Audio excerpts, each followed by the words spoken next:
అట్లా చేసేసి. ఓకే. అంటే నెలకి ఇంటికి కూడా ఫోన్ పే 30,000 పంపిస్తుండే పిల్లల ఫీజు. పిల్లలకి ఎంత ఇస్తుండో వాళ్ళకి తెలియదు. ఇంకా నా దగ్గర లేడు కదా అవునవునవునవును. పెళ్ళం ఒకడు ముచ్చటది. ఇంకా అక్కడ ఒకసారి ఇంటికి వస్తుండే కూర్చుంటే ఇప్పుడు 2 నెలల నుంచి మా ఇంటికి కూడా వస్తలేదు. అంటే ఇప్పుడు అమ్మాయి ఆ శిల్ప అనే అమ్మాయి అక్కడే ఉంటుంది, ఒకటే ఉంటుందా? ఒకటే ఉంటుంది. ఇక ఆడకు వస్తుండే ఎంత ఆడ పెడుతుండే తింటుండే పోతుండే, శిల్పతో మాట్లాడకపోతుండే. ఇంకా పిల్లలతో జర మాట్లాడుతుండే, దగ్గర చూస్తుండే, గమ్మున వెళ్ళిపోతుండ. నైట్ వరకు వెళ్ళిపోతున్నానండి. పిల్లలకి ఎక్కువ లేదా తండ్రితో నా బంధం? అది బంధం ఉంది కానీ ఆడు ఏమనుకుంటుండో మళ్ళీ దూరం పెడితే మంచిగా ఉంటుంది, దగ్గర తీస్తే ప్రేమలు అయితే. కానీ పిల్లలకి తండ్రి మీద చాలా ప్రేమ. ఏమంటూ ఉంటాయి నాన్న ఎక్కడ, నాన్న కాల్ చేయి, నాన్న రమ్మని. అంటే చూస్తున్నా మా పిల్లల్ని చూస్తుంటే కూడా ఆ చిన్న చిన్న పిల్లలు ఉన్నారు, చిన్న ఏజ్ ఎంత క్యూట్ ఉన్నారు ఆ పిల్లలు. ఎంత బాగున్నారు వాళ్ళు. వాళ్ళు ఏమన్నా అంటున్నా అమ్మమ్మ నానమ్మ నాన్న అని? నాన్న రాదు నాన్నమ్మ, నాన్నమ్మ నాన్న కాల్ చేయి, నాన్నమ్మ కాల్ చేయి అంటున్నా బాబు. ఇప్పుడు కూడా అంటాడు. అక్కడ పోయిండు నాన్నమ్మ, నాన్న కాల్ చేయి నాన్నమ్మ, నాకు ఫోన్ చేయరాదు నాన్న, తాతయ్య చేస్తాడంటే తాత కాల్ చేయి నాన్న. అట్లా అనుకుంటే మాకు ఎంత బాధ అనిపిస్తుంది. అంటే సడన్ గా ఈ ఇన్సిడెంట్ అయింది, ఇలా సూసైడ్ చేసుకొని చనిపోయాడు అన్నప్పుడు మీకేమనిపించింది? మాకు ఎందుకు ఇట్లా అయిపోయిండు, దేనికి వాళ్ళు చచ్చిపోను అని చెప్పి నోడు ఇట్లా ఎందుకు అయింది, దేని వల్ల అనిపిస్తుంది. కానీ ఏం అనలేకపోతుంది, చెప్పలేకపోతున్నాం ఈ బాధల. గొడవలు ఎక్కువ పడుతుండే వాళ్ళ మీతో? నాతో పోతుండే, పెళ్ళానికి మొగనికి అవుతుంది. ఏ ఆడదానికన్నా అవుతుంది కదా నాన్న, ఏ ఆడది ఒప్పదు కదా. నేను కూడా ఒక ఆడదాన్ని. ఇప్పుడు నేనైనా ఒక్కొక్కరితో మాట్లాడుతూ నేను ఎట్లా ఒప్పుతా? అది నా బిడ్డ ఎంతనో అదంతా. అట్లాంటప్పుడు మనం ఎట్లా ఒప్పుతాం చెప్పు? అదే ఆ పరిస్థితి నా బిడ్డకు వస్తే నేను ఒప్పుకుంటున్నా. అదే విధంగా నేను నా బిడ్డ లాగానే చూసుకుంటాను. తను ఎప్పుడు మీతోనే ఉంటుందా? లేదు, ఆమె గొడవ పట్టగా నాకు ఎంతైనా బిడ్డలాగా మంచిగా మాట్లాడుతుంది. కానీ వాళ్ళు మూడు పిల్లలు కొట్లాడుతుంది, వాళ్ళంతా వాళ్ళు సపరేట్, నా అంతా అంతే. అంటే మీరు కూడా ఒక ఏజ్ లో ఉన్నారు కాబట్టి మీకు ఎలా ఉంటుండే సంపాదన? అది మాకు సంపాదన ఏం లేదు నాన్న. మేము దోబి పని చేస్తాం, ఇస్త్రీ చేసుకుంటాం, బట్టలు ఉచ్చుకుంటాం. అదితోనే వీళ్ళని పెంచిన. వాళ్ళే ఆస్తి అనుకున్నాం, మాకు ఆస్తులు లేవు. మేమేం సంపాదించలేము నాన్న.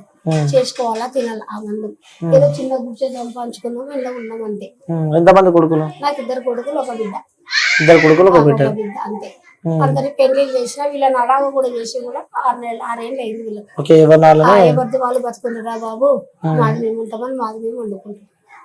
ఇంకా అంతే. ఇంకా మళ్ళీ అంతకన్నా మీకు నేనేం చెప్తా, మేము భూములు సంపాదించాలి, మేము ఆస్తులు సంపాదించాలి. అంటే ఇంకోటి జనం చూస్తుంటే కూడా ఉంగరాలు గానీ, ఆ కార్లు గానీ, సో ఇవన్నీ చూస్తుంటే కూడా ఎంత పరిశ్రమ, ఎంత రిచ్చుకుంటాం అనుకుంటారు. సో ఇప్పుడు జనాలకి మీరు ఆర్థిక సహాయం అడుగుతున్నారు, వాళ్ళకి ఏం చెప్తారు? జనాలు ఏమనుకుంటారంటే ఎంతో సంపాదించిందో ఎంత ఉందో అని చెప్పి అనుకుంటున్నాం.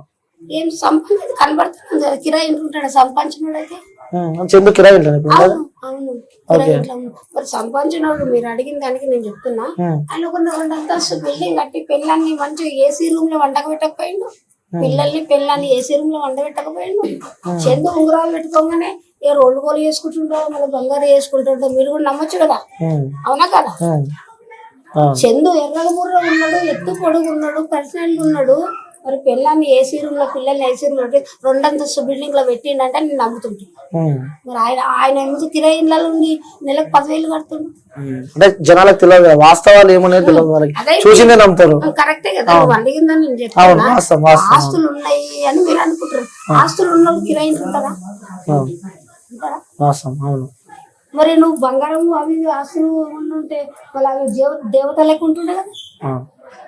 మరి ఆమె దగ్గర ఎందుకు పోయినా? మరి దాని బాధ పెట్టి అంటే అనుకున్నారా ఇంత చిన్న ఏజ్ లో తిరగాల్సిన ఏజ్ లో ఇప్పుడు చందు మన మధ్యలో లేడు. పోనీ ఏడున్నా మంచిగా ఉండాలి కదా, ప్రేమగా. ఆయన అక్కడ ఉన్నా నా కోడలు మంచిగా ఉండాలి కదా నేను కోరుకున్నాను. ఆస్తులు ఎక్కడ ఉంది చెప్పలేదు. కొన్ని ఆస్తులు ఉంటే మిమ్మల్ని ఎందుకు అడుగుతాము? సాయం చేయమని నేను ఎందుకు అడుగుతాను? నా కొడుకుకి ఆస్తు నా కొడుకు సంపాదించి పెట్టి చాలు, నువ్వు పోతే పోయినవేమో, నీ ప్రాణానికి నువ్వు నా కొడుకు ఆస్తు ఉన్నదే చాలు అనుకుంటా. నేను అంతా నిన్ను అడగవలసిన అవసరం ఏముంది? అవునా కదా, అవునా కదా నాన్న? మరి నేను చిన్న గుడిసె కట్టుకున్నా, వాళ్ళు కిరాయి ఇంట్లో ఉంచిండు. ఆస్తులు ఉంటే మంచిగా పెళ్ళాం, పిల్లల్ని ఆమె దగ్గర ఉన్నా ఏసీ రూమ్ చేసి మంచి బిల్డింగ్ కట్టి ఇచ్చినవంటే నేను ఆస్తులు సంపాదించినాను అంటా. నేను అంతలో కొంతలో ఉంటే ఉన్నది సంపాదించిన నేను కూడా తల్లిని చెప్తా. తల్లికి పెళ్ళి అనుకుంటా. అవునా కదా? 9 నెలలు మోసే కన్నా 40 ఏళ్ళ కొడుకుని చేసిన. అది 40 ఏళ్ళ కొడుకు నేను చేసిండే కానీ 100 ఏళ్ళ పిల్లలు చదవాలి కదా. అవునా? ఇప్పుడు కన్నం కాబట్టి ఏదో ఒకటి చేసుకొని కొడుకుని పెంచుతాం అంతే. మరి రేపు వాళ్ళని ఆలోచించాలి కదా. సత్యదాకా మొగడు ఉండాలి కదా. మరి అదే ఎందుకు అర్థం చేసుకోవాలి. మరి ఇలా పరిస్థితి ఎలా ఇప్పుడు? ఎందుకంటే చెప్తాను కొడుకుని కోల్పోయినావు, సో భర్తను కోల్పోయిన ఆవేదనలో ఆ తల్లి ఉంది. సో ఇట్లా బిడ్డలు చూస్తేనేమో చిన్న పిల్లలు, సో వాళ్ళ పరిస్థితి ఏంటి మరి? మరి నాకు ఆస్తులు సంపాదించలేదు, వాళ్ళని ఎట్లా పెంచాలని నాకు అర్థం అవుతలేదు. అందుకే కదా న్యాయం చేయండి, ఆయన సీరియల్లో చేసిండు. న్యాయం చేస్తా కంతనో కొంతనో నా పిల్లలకి ఇంత, వాళ్ళ పేరు మీద ఇంత ఏమన్నా వేస్తానన్నా వాళ్ళు ఏమన్నా మిట్టుతున్నా బతుకుతారు. అమ్మ ఒకటి వాస్తవంగా చెప్పండి, తను సీరియల్ యాక్టర్, చాలా సీరియల్స్ లో నటించిండు. ఒక మంచి ప్రతి ఒక్కరు గుర్తుపట్టే పేరు, సో మొన్న సాబిక్ చూస్తే సీరియల్ యాక్టర్ ఎవరైనా కనిపించారా మీకు? సీరియల్ యాక్టర్ ఎవరైనా వచ్చారా సాబికి మొన్న? అంటే చూడలేనా నేను, నా బాధలో నేనున్నా, చూడలేనంట. నేను ఎవరో వచ్చిండ్రు సీరియల్ వాళ్ళు అన్నారు, ఒక 2 పిల్లలు ఆ మనుషులు వచ్చారు అన్నారు, కానీ నా బాధ నా కొడుకు నన్ను నా బాధ. రైట్ అమ్మా. సో మీరు చూసారు, ఇన్ని సంవత్సరాలు కష్టపడి కొడుకుని పెంచారు, ఇలా అయిపోయింది. సో ఈ సమాజానికి, ప్రజెంట్ ఉన్న జనరేషన్ కి, ఈ సమాజానికి మీరు ఏం చెప్దాం అనుకుంటున్నారు? మా పరిస్థితి ఇంకొక అడగ రావద్దు. మా పరిస్థితి మేమే బాధపడుతున్నామంటే ఇంకొకటి కూడా బాధపడద్దు. సీరియల్ వాళ్ళు ఒకరికి ఒకరు అట్లా బాధ పెట్టొద్దు. ఒక ఆడదాన్ని ఆగం చెయ్యొద్దు, ఒక పిల్లల్ని ఆగం చెయ్యొద్దు. అంటే ముఖ్యంగా అమ్మ మనం చూసుకున్నట్టయితే ఈ సినీ ఇండస్ట్రీకి సంబంధించి కొన్ని అవుతూ ఉంటాయి, ఇలా సీరియల్ గానీ సినీ ఇండస్ట్రీకి సంబంధించి కొన్ని అవుతూ ఉంటాయి. అట్లా కావద్దు కదా. మరి సీరియల్ తీసిరని భార్య భర్తలు విడదీయద్దు కదా. భార్య భర్తలు ఉన్నప్పుడు ఫ్రెండ్స్ లాగా ఉండాలా. భార్యలాగా ఒక భార్యని ఆ దూరం పెట్టి ఇంకో భార్యని దగ్గర తీయొద్దు కదా. ఒక ఆడదాన్ని ఆగం చేయొద్దు కదా. ఇప్పుడు పిల్లలు ఎంత బాధపడుతుందో, తల్లి ఎంత బాధపడుతుందో చూస్తున్నారు కదా. ఎప్పటికైనా ఆ పిల్లలు పెద్ద కూడా నానే కంటే ఏం చెప్పగలుగుతాను? నాన్న అడిగితే నేనేం చెప్పగలుగుతా? నానమ్మ ఎన్ని రోజులు బతుకుతుంది? వాళ్ళు 20 ఏళ్ళ పిల్లలు అయ్యే వరకు నానమ్మ బతుకుతుందా? ఈ రోజులలో ఇలా మాట్లాడి రేపు ఏమవుతుందో తెలుస్తలేదు. వాళ్ళ చదువులకు ఎన్ని పైసలు అవుతున్నాయి, వాళ్ళు ఎవడు కట్టాలా? నానమ్మ దగ్గర ఆస్తులు లేవు కట్టడానికి, తాత దగ్గర ఆస్తులు లేదు, అయ్యిచ్చిన ఆస్తి లేదు. అవునబ్బా, కుటుంబం పెద్దగా ఉంది, మేము ఒక్క దగ్గర సంపాదించింది లేదు, ఎవరు బతుకోలో బతుకుతున్నారు. మరి ఆస్తులు ఎక్కడున్నాయి ఇంకా ఆయనకు? ఈ జనరేషన్ లో బతికే భారమైంది, బతుకు భారమైంది. సొంత ఇల్లు లేకపాయే. అవును ఏమన్నా ఉన్నది బతుకుతున్నారు, అది మిత్తికిచ్చిరు బతుకు, ఏది లేకపాయే. వీళ్ళు ఆమె జీవితం ఎట్లా? ఆ జీవితము ఇంకొకరికి రాకూడదు. అవునా కదా? ఆ పిల్లల బాధ ఇంకొకరికి రాకూడదు. మేము పడ్డ బాధ లోకపడద్దు. అవును, ఎందుకంటే ఈ హైదరాబాద్ మహానగరంలో జీవించాలన్నా సో ఉండాలి, రెంట్లు కట్టాలన్నా ఉండాలి, బయటికి వెళ్ళాలన్నా మినిమం జైలు 200-300 ఉండాలి. అంతేనే. మామూలుగా ఒక 500 జోలో పెట్టుకుంటే రూపాయి ఎంత విలువ లేకుండా అయిపోతుంది. వాస్తవం. ఈ రోజులలో తిండికి పిల్లలకి ఎంత ఖర్చు అవుతుందో నీకు తెలుసు కదా. మరి ఆ ఖర్చు ఎట్లా? ఆ పిల్లలకు మేము ఇప్పుడు కొనియాలంటే ఎట్లా? పిల్లలకి స్కూల్ ఫీజులు, బట్టలు, అయినా మంచిగా బట్టలు వేసుకోగానే వాళ్ళు రోడ్డు వేసుకుంటున్నావు, ఏం వేసుకుంటున్నావు, బంగారు అనుకుంటారు మీరు. బంగారు ఎక్కడినా రోల్డ్ గోల్డ్ అంట. మరి మళ్ళీ ఇవాళ రేపు గోల్డ్ కొనేటట్టుందా? 1,00,000 రూపాయలు పెట్టి గోల్డ్ కొనేటట్టుందా? గోల్డ్ లెక్క రోల్డ్ గోల్డ్ దొరుకుతున్నాయి. అవి సంతోషంగా గోల్డ్ అనుకొని ఆస్తులు ఉన్నది అనుకో ఎట్లా అనుకుంటున్నారు మీరు? అవును, వాస్తవం. అవును, తెలియాలి జనాలకి. ఎట్లా అనుకుంటుండ్రు? మేము గోల్డే వేసుకున్నామని ఎట్లా అనుకుంటుండ్రు? తులం కొనాలంటే 1,00,000 రూపాయలు కావాలా? మళ్ళీ 1,00,000 రూపాయలు ఎడకంగా 1,00,000 రూపాయలు బంగారం కొంటుండా ఇల్లు గడుపుతాడా? అవునా కదా? మరి పిల్లల చదువులకు ఏమైతుంది? లక్షలు అవుతున్నాయి ఇప్పుడు ఈ రోజుల్లో. మళ్ళీ మేము ఆ రోజులలో తక్కువ చదివించినాము. మేము ఆస్తులు సంపాదించుకున్నాం, మా పిల్లలు ఆస్తులు అనుకున్నాము, పెంచినాం. ఇప్పుడు వాళ్ళు మాత్రం అంటే ఇప్పుడు పిల్లల్ని పెంచాలంటే స్కూల్ ఫీజులు కట్టాలి, బర్త్డే వస్తే బర్త్డే చేయాలి, పండుగలు వస్తే బట్టలు కొనాలి, పెద్ద పరిస్థితి. ఇంటికి కిరాయి కట్టాలా? సొంత ఇల్లు ఎవరు కొంటారు? వాళ్ళ ఖర్చులు వాళ్ళకి సరిపోతున్నాయి కదా. సో ఈ సమాజానికి అది మెసేజ్ ఇద్దాం అనుకుంటున్నాను. ఏమిలా చందుకైతే ఆస్తులు లేవు, చందు మాత్రం మంచిగా ఉంది. అంతే. ఓకే. అవునా కదా? చందుకు ఆస్తులు ఉన్నాయి కానీ ఆయన ఏదో గంభీరంగా ఉన్నాడు, ఎర్రగా బుర్రగా ఉన్నాడు, యాక్టర్ అయ్యిండు అని సంపాదన ఉన్నదని అనుకుంటున్నారేమో ఎవరైనా చెప్పినా నమ్మొద్దు. అంటే చూసినవి మాత్రం నమ్మొద్దు, వాస్తవాలు తెలిస్తేనే నమ్మాలంట. తెలిస్తేనే నమ్మాలి, ఎవరో చెప్పింది నమ్మొద్దు. మా పరిస్థితిని చూసి మీరు నమ్మిండ్రు కదా, అవును. మా ఇల్లు చూసి నమ్మిండ్రు. గ్రౌండ్ కి వస్తే అర్థమైంది. వాస్తవంగా నేను కూడా చూసినప్పుడు చందుకు ఎన్ని పైసలు ఉన్నావు, ఎంత పైసలు కూడా అనుకున్నా. గొప్ప కారు కొనగానే గొప్పవాడు కాడు, దాని వెనకాల ఎన్ని ఉన్నాయో తెలుసు. అవును అవునా కదా? అవును వాస్తవం. అవును. నేను కారు కొనడానికి సంతోషపడుతున్నా, అక్కడ కట్టేదాకా అది తేరేదాకా తేరితేనే అది మన కారు. కారు కొన్నంత మాత్రం గొప్ప కాదు, దాన్ని పోషించే వారు గొప్ప వాళ్ళు అంటావు. నువ్వు కారు కొనగానే పెళ్ళానికంటే ఎక్కువ కారుని చూడాలా, అవు జౌలా. అవును. అవునా కదా? రెండో పెళ్ళం లెక్కనే కదా కారు. అవును.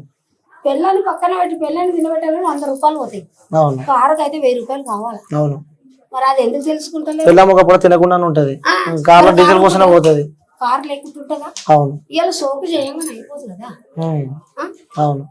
పెళ్ళాము లేదంటే నీళ్ళు తాగానే పండు. సో 2 రోజుల క్రితం చూసుకుంటే సీరియల్ నటుడు చందు ఆత్మహత్య తర్వాత కూడా అంత్యక్రియలు పూర్తయినాయి. సో దాని తర్వాత వాళ్ళ ఇంటికి రావడం జరిగింది మా క్యూబ్ నెట్వర్క్ తో.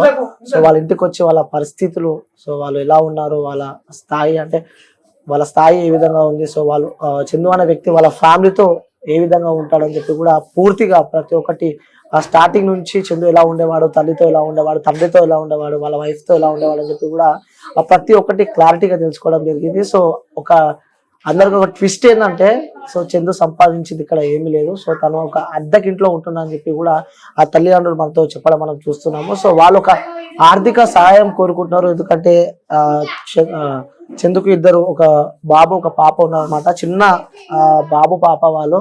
సో వాళ్ళ స్థాయి అంటే నెక్స్ట్ వాళ్ళు చదువుకోవడానికి కానీ, సో నెక్స్ట్ వాళ్ళకి ఆ ఫ్యూచర్ కోసం కూడా ఎలాంటి సంపద కూడా సంపాదించలేరు చందు. సో చూడొచ్చు వాళ్ళ అంటే చందు వాళ్ళ మదర్ ఫాదర్ మన పక్కనే ఉన్నారు. సో చూడొచ్చు వాళ్ళు ఉన్నన్ని రోజులు పెడతారు వాళ్ళకి, ఆ తర్వాత కూడా వీళ్ళ సిచ్యువేషన్ కూడా ఘోరంగా ఉంటుంది. సో అందుకోసమే వాళ్ళ ఆర్థిక సహాయం కోరుకుంటున్నారు. సో వాళ్ళకి ఆర్థిక సహాయం కూడా చేయాలని చెప్పి కూడా మనస్ఫూర్తిగా కోరుకుంటున్నాం. సో చందు వాళ్ళ డాటర్ మన దగ్గర ఉంది, ఒకసారి మాట్లాడదాం. సో హాయ్ నాన్న, ఏం పేరు నీ పేరు? దీక్షిక. అన్నం తిన్నావా? ఎందుకు? ఇప్పుడు తింటావా? ఏం చేస్తున్నావు మరి, నువ్వు ఏం చదువుకుంటున్నావు? థర్డ్ క్లాస్ చదువుతున్నావు. వెళ్తున్నావా స్కూల్కి? సో నాన్న అంటే ఇష్టమా? ఎప్పుడు మాట్లాడినా నాన్నతో? ఉన్నా. ఏమని మాట్లాడినావు? నాన్న ఏమని మాట్లాడింది నీతో? అన్నం తిన్నావా, ఏం చేస్తున్నావు, తమ్ముని బాగా చూసుకోవాలని చదివించుకో, అమ్మని బాగా చూసుకో, మంచిగా చదువుకో, తమ్ముడికి మంచిగా చదువు అన్నీ మాట్లాడినా నాన్న మీతోనే. సో ఇష్టమా నాన్న అంటే? ఎక్కువ ఇష్టమా నీకు? తినిపిస్తాడు నాన్న చాక్లెట్స్ కానీ అవన్నీ? ఏం చెప్తుండేవాడు ఎప్పుడు నాన్న నీకు? ఎప్పుడు అదే చెప్తాను, మంచిగా చదువుకో, మంచిగా ఉండాలని చెప్పి చెప్తాడా? ఓకే. మరి మంచిగా చదువుకుంటావా?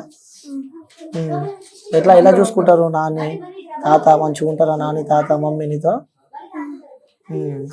మంచిగా చూసుకుంటారు. సో నాని ఎప్పుడు ఉంటారు నీ దగ్గర? నాని. సో వెళ్తావా స్కూల్కి మరి? సో అంత మంచిగా ఉన్నావు కదా నువ్వు, అయితే మంచిగా చదువుకోవాలి మరి. ఏమవుతావు పెద్ద అయినాక నువ్వు? ఓ డాక్టర్ అవుతావా? ఎందుకు డాక్టర్ అవుదామని ఎందుకు అనుకున్నావు? ఒక డ్రీమ్ అనమాట. యాక్టర్ కావు, డాక్టర్ అవుతావు. ఇక్కడికి ఇష్టమైన హీరో ఎవరు?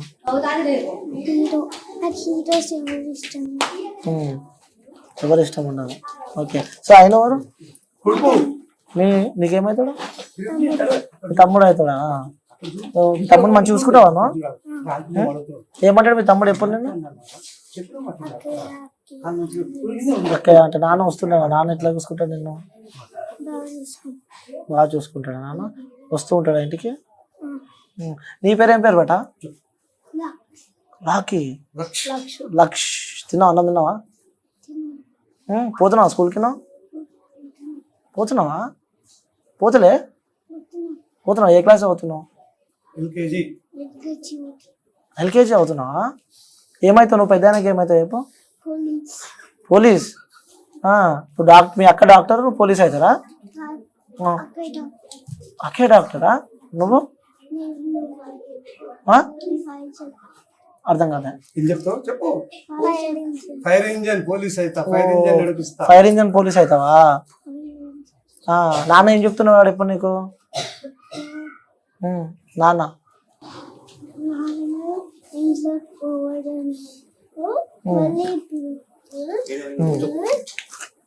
వచ్చారు. ఇప్పుడు బ్లాక్ షర్ట్ తీసుకున్నారు. ఇప్పుడు ఏ గురించి వస్తున్నారు అమ్మ వాటి నాన్న వస్తలేడా? వస్తుంది. ఎందుకు? ఎలా వస్తుంది? ఇయ్యారు నాన్న. నాన్న వస్తుండా ఈరోజు? నాన్న రాడా? రాడా?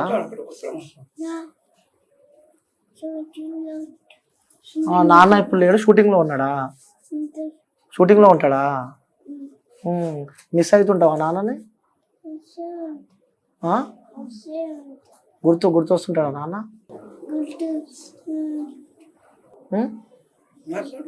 గుర్తొస్తాడా నాన్న? షూటింగ్ లోకి వెళ్ళినప్పుడు ఫోన్ చేస్తావా? చేస్తలేడా? నాన్న ఏం చెప్తా నీకు ఎప్పుడు? నాన్న ఏం చెప్తా నీకు ఎప్పుడు?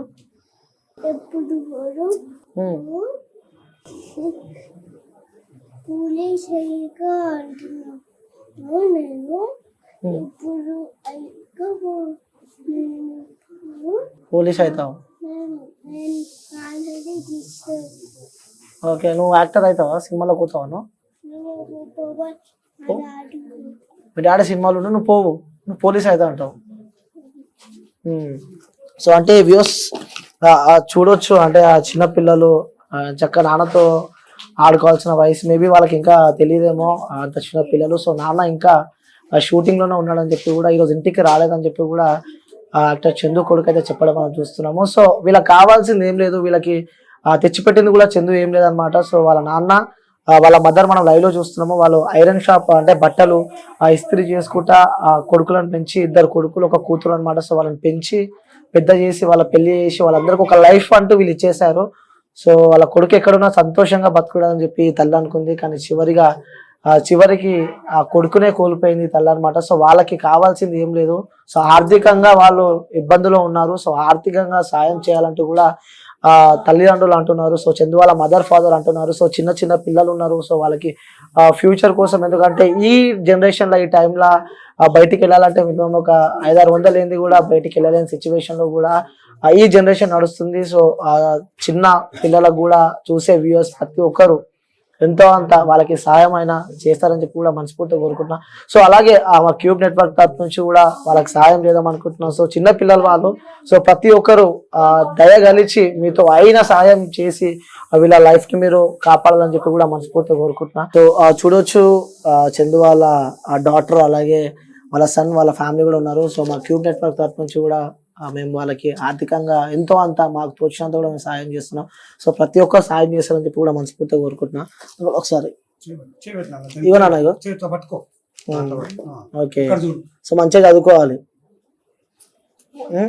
ఓకేనా? చదువుకుంటావు మంచిగా?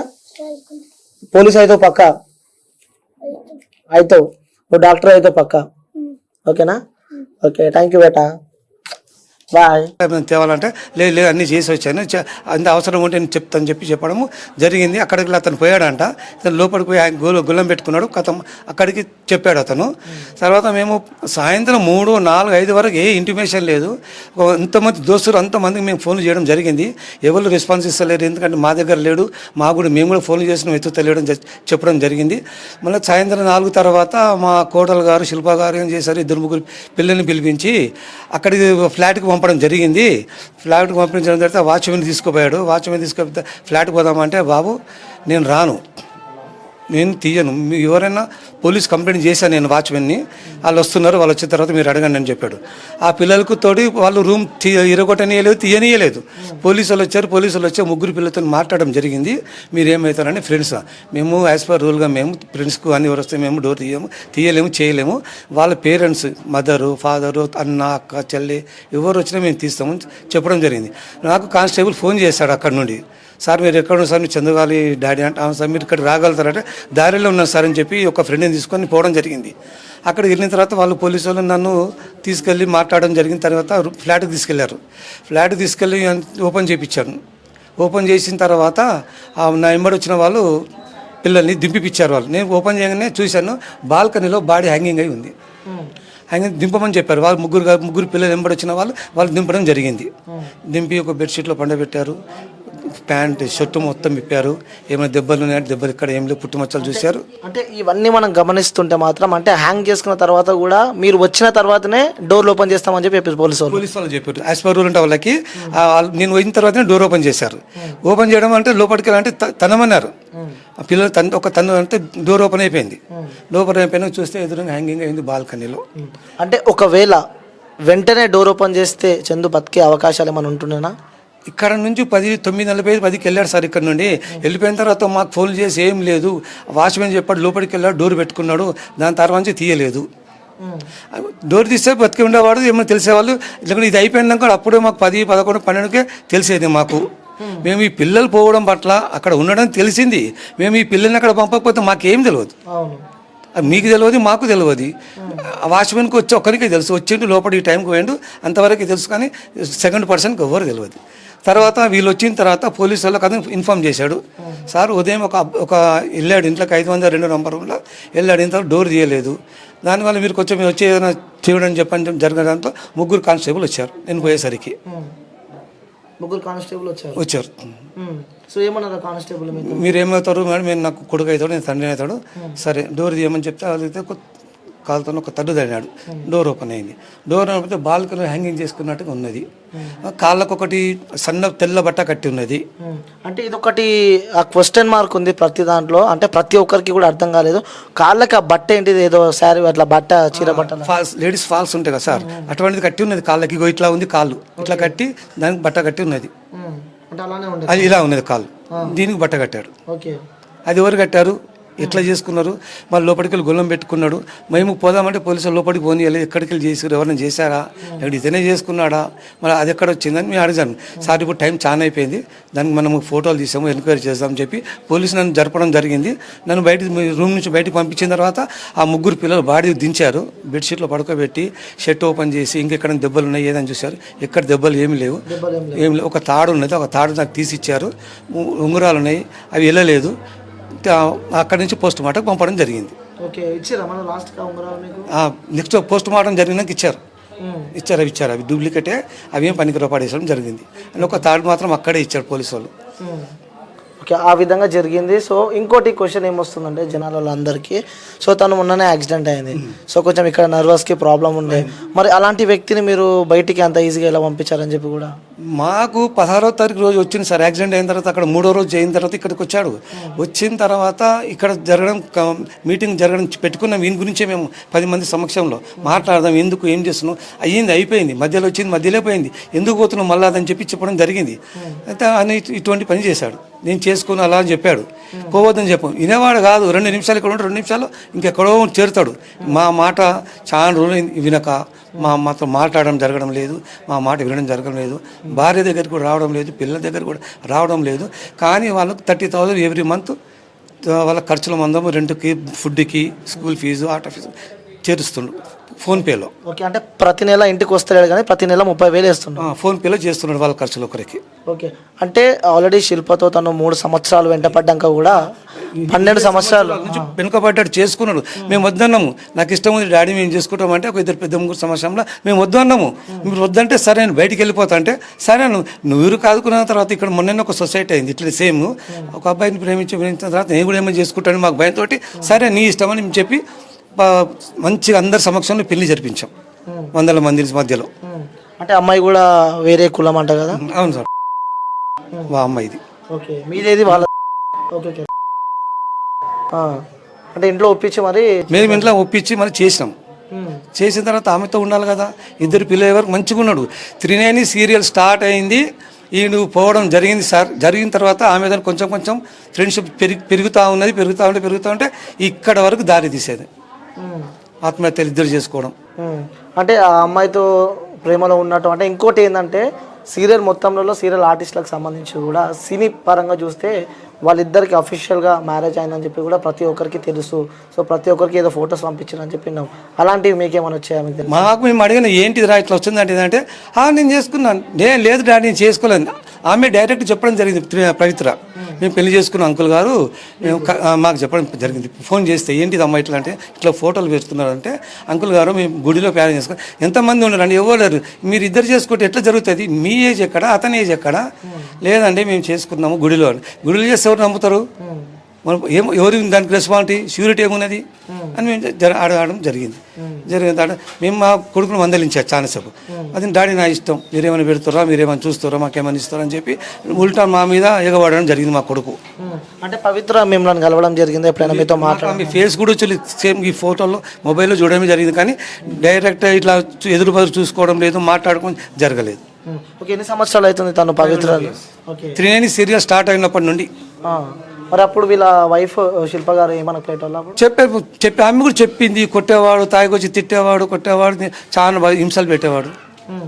ఆఖరికి ఆమె తీసుకొచ్చింది, ఉండు ఎక్కడైనా ఉండు, ఇక్కడ రాక ఇక ఉంటే ఎక్కడైనా ఉండు, ఇక్కడ ఎందుకు ఉంటే అక్కడ నిమ్మలంగా మంచిగా ఉండు, ఇక్కడ రాకు ఇక నువ్వు రావడము పోవడము 2 గంటల రాత్రి 3 గంటల రాత్రి రావడం ఏంటి, కొట్టడం ఏంటి, తాగడం ఏంటి, తినడం ఏంటి అనేసి. అంటే వాళ్ళు కూడా మీతో పాటు ఉండేవాళ్ళ? ఎవరు వాళ్ళు ఇక్కడ బ్యాక్ సైడ్ రెంట్కునేవారు వాళ్ళు. మేము బ్యాక్ సైడ్ రెంట్కుంటేవారు ఇంట్లో. సో మీతో వచ్చి చెప్పడం జరిగిందా శిల్ప ఎప్పుడన్నా ఇట్లా ఎప్పుడు ఇబ్బంది పెడుతుంటాడు, టార్చర్? ఈమె మాకు దగ్గరకు వచ్చి మీరు అడగరా, మీరు చేయరా అనేసి మాకు ఈమె చెప్పడం మాకు జరిగింది. అంటే మేము చేస్తామమ్మా, మేము చెప్పి మేము ముసలోళ్ళమైనాము, మమ్మల్ని దున్య మాటలు తిట్టడం జరిగింది. ఆమె ఉంది, ఆమె కూడా ఏం చేసేది ఆఖరి కన్నా మొన్న కూడా 16 ఉండు అక్కడనే ఉండు, మళ్ళీ ఇక్కడ ఎందుకు వస్తున్నావు, ఎక్కడో ఒక చోటు ఉంటే మాకు కూడా మంచిగానే ఉంటుంది, నీకు మంచిది వాళ్ళకు మంచిది అందరికీ మంచిది అని మేము చెప్పడం జరిగింది. అంటే ఒక కొడుకు ఎదిగితే ఆ తండ్రికి చాలా సంతోషం ఉంటుంది. సో ఒక చెట్టంత ఎదిగిన కొడుకు, ఒక సిరీ ఇండస్ట్రీలో సో మంచి పేరున్న వ్యక్తి, సో విలనిజం ఎవరైనా కావాలంటే సీరియల్ పరంగా అతన్నే మోస్ట్గా చూస్ చేస్తాం జరుగుతుంది. సో అలాంటి వ్యక్తికి మీరు ఒక తండ్రిలా ఉన్నారు. సో అలాంటి విలనిజమే ఉంటుందా బయట కూడా? బయట కూడా చేస్తాడు, భార్య మీదే చేస్తాడు ఎక్కువ మట్టుకి. చాలా తాగేసి వచ్చి కొట్టడము, తిట్టడము, మాట్లాడడం.